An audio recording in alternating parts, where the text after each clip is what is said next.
My friends, to another look at uriah heep. Now we're up to the year 1975-76. Well, first this was recorded between 75 and 76, and we're up to High and Mighty, their next album.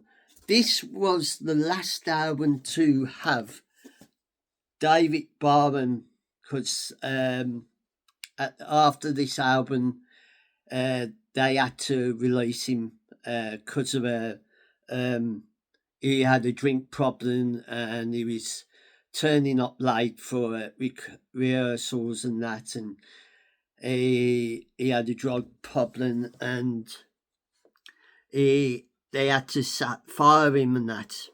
And at the same time, John Whittington left the band, so this was the last album he was on. A bit later, because he left the band and that. And there's the lyrics on the back, and there's the pictures of all the members of the band, if you can see them. As we go through the tracks, we have got side one way or another, weep in silence, misery eyes, midnight, side two, you can't keep a good band down, woman of the world, footprints in the snow, can't stop singing, make a little love, and confusion. So this is the album, and that's the back of it. And we'll start off with the first track, which is One Way or Another, and that's got to be a 9.5, because I like that track. That is a very good track. Weeping in the Silence, that's got to be 8. Misery, got to be a 7. Midnight, 8. Can't keep a good band down, that's got to be a 9. Woman of the World, 8. Footprints in the Snow, the 7. Can't Stop Singing, another 8. Little Miss, Making a Little Love, that's got to be a 7. And Confusion, that's just 8.5. And overall, I'd give this 8.5 overall. It was a shame that David Byron, they had to, after this one, they had to sack him and that, because it was getting to a point that he was getting drunk and turning up for rehearsals late, and even on tour he couldn't sing some of the songs and he let them down. So that was a turning point for uriah heep.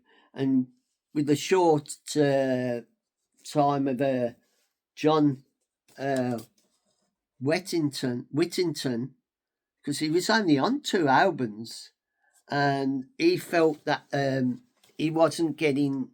He left. Well, it says in the 80s, but I think he left before the 80s, because he's not on the next 2 albums.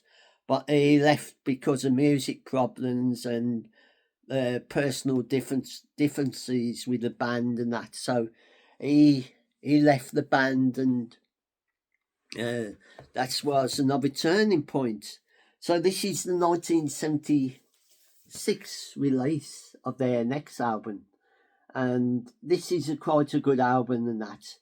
They was finding their feet, but it was shame that David Barham went off the rails and that. And it was his drinking problem and that, and they had to let him go and that, and sack him, because he was missing rehearsal. He was turning up drunk, and that was even when they did a tour in America, he let them down because he was drunk and that. And it's a shame, because he was one of their good singers and that. But as the band progress, we see another turning point on our next journey. So this is our look at High Mighty and their next 1976 album. So if you enjoy this little look of High and Mighty, and the next story in uriah heep's preview of albums and the rating that I've given. If you think different, put your comments in. The more comments I like to hear. And if you enjoy this and you want to come back for more, you're more than welcome to come back and follow more about uriah heep and other things that I do. And subscribe to the channel. You are free to do that if you want to. And whenever you watch this, morning, noon, and night, I hope you are safe and well. Take care of your friends, your loved ones, and your colleagues. Until the next time, I'll catch you on the flip side. So, bye for now.